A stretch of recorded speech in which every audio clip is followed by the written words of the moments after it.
In today's video, we are going to discover 5 ways that you can minimize arguments in your relationships with your partner, children, and family. As I teach in my programs, conflict is necessary in a relationship because it can lead to greater understanding and growth. I go into more detail about this in Lesson 1. Conflict and arguing can be 2 separate things. Arguing is a common way people deal with conflict. Since we cannot always delete conflict, let us have a look at ways to at least minimize how often we have arguments. Okay, let's begin. Hi and welcome. If this is your first time here, my name is Ernie and I'm a relationship trainer and therapist where I teach couples how to be masters in the art and science of love, romance, communication, fun, excitement, passion, and emotional fulfillment. The first method I'd like to share with you is something you most likely have not heard of, and it is called the agreement frame. It is a technique taught in NLP or neuro-linguistic programming, which is the science of subjective experience. The agreement frame has 3 parts. Firstly, when it comes to communication between people, we can either A. agree with them, or B. respect their point of view and opinion, or C. appreciate that they have their own ideas, thoughts, feelings, and the like. The second part is that we delete the word but and replace it with an. And finally, we need to listen before replying so we can respond appropriately. How will we put this into action? Let me give a quick example. Let's say you and your partner are arguing about who needs to get up at 2 in the morning to feed your new baby. Here is what a typical scenario would sound like. Wife, honey, can you please get up and feed the baby? Husband, I'm so tired and you know I have to go to work in the morning. I got up last night. Can't you do it? I didn't want this baby in the first place. There is no need to continue, as you can imagine how things went. Neither feels heard, appreciated, loved, understood, cared for, listened to, or respected, with the result of both of you not talking, feeling drained, distant, and having no intimate feelings of love or warmth. Now let us use the agreement frame instead and find out how things could have gone. Wife, honey, would you please get up and feed the baby? Husband, I appreciate that you are tired and probably overwhelmed with looking after our new baby, and my boss has already given me 2 warnings about making mistakes at work. Wife, would you do it just this one more time, please? I am so exhausted. Husband, I respect that you are feeling exhausted and I have been getting up every night to feed the baby for the last month. Wife, it hasn't been that long. Husband, I appreciate how you may feel that way and it's funny how time flies. Wife, I agree. Yeah, it sure does. We could go on and I'm sure you get the gist. Whatever the outcome above between the husband and wife, at least they weren't arguing. The next method is one you may have heard of before, though I think it is not taught properly as it has missing parts. It is called I statements. This method has 4 parts to it, with parts 3 and 4 not taught, from my understanding. The 4 parts consist of 1. I feel, 2. When, 3. And what I'd like is 4. Keep quiet for a few moments so they can process what you said. We express how we feel without using the word you, which is frequently misconstrued as an attack and raises people's defenses. These statements have us take responsibility for how we feel because of someone else's behavior or whatever. Let me give an example of how to use I statements. I feel frustrated when I come home and the house is not tidy, and what I'd like is to see the home cleaner. The third method of minimizing arguments is by using assertiveness techniques. Assertiveness is great for standing up for oneself when we refuse to be manipulated.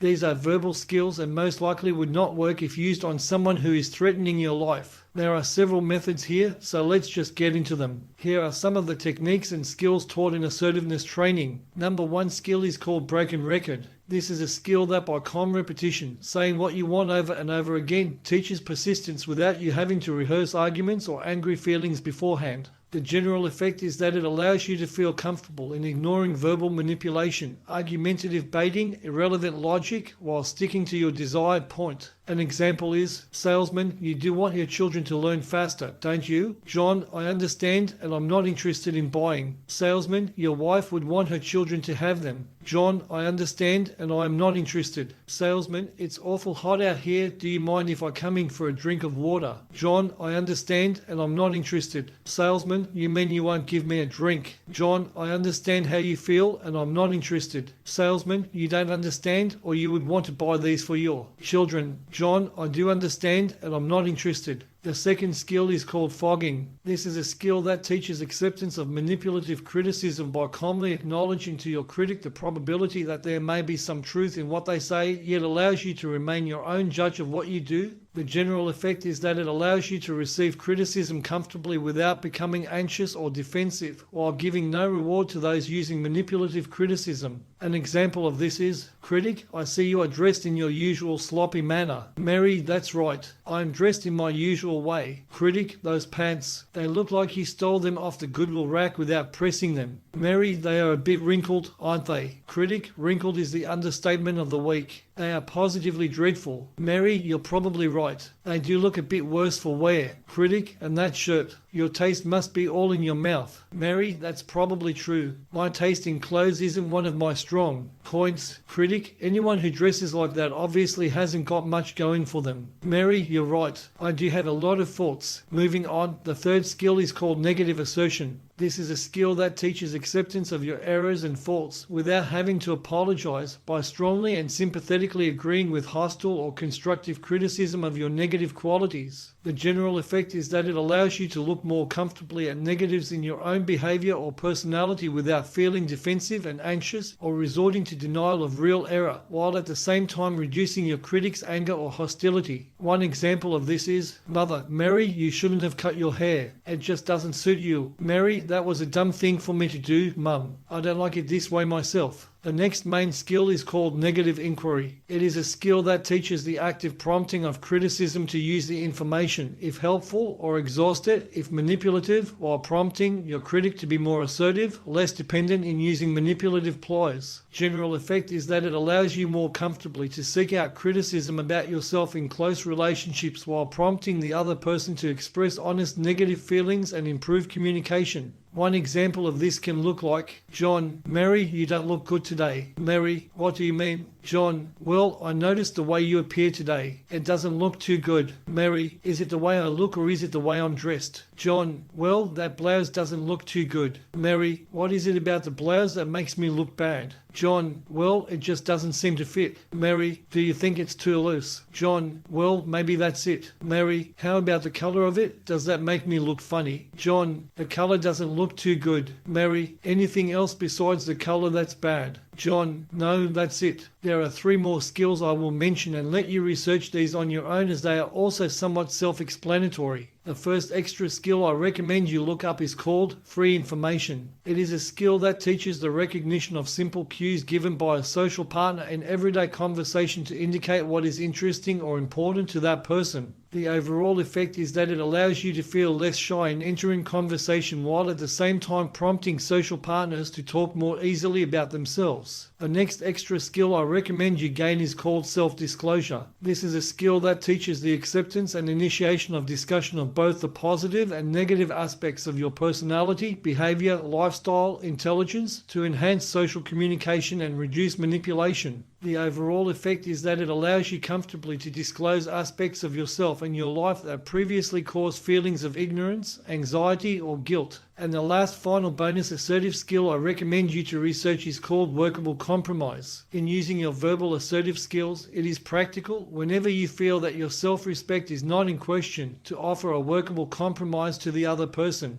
You can always bargain for your goals unless the compromise affects your personal feelings of self-respect. If the end goal involves a matter of your self-worth, there can be no compromise. The fourth method for minimizing arguments is called pattern interrupts. Have you ever seen a couple argue and be so invested in it? They are stuck in a pattern of arguing. Have you ever had a habit that was hard to change or stop? Our bodies are following a pattern. Have you ever seen 2 dogs or cats fighting and then someone comes over and disrupts their pattern, causing the fight to end? We can use this to our advantage. If halfway through an argument, one of you becomes sane, you can use a pattern interrupt. Hell, humor is a great way to communicate. You can say or do anything that the other person isn't expecting. Ladies, imagine you are arguing with your man, and before it gets too heated, you become sane and say to him, "Can you imagine how crazy our make-up sex is going to be once we are finished arguing?" with a smile on your face. If he is a clever enough man, he'll say, "Why wait? Let's go now. Argument over."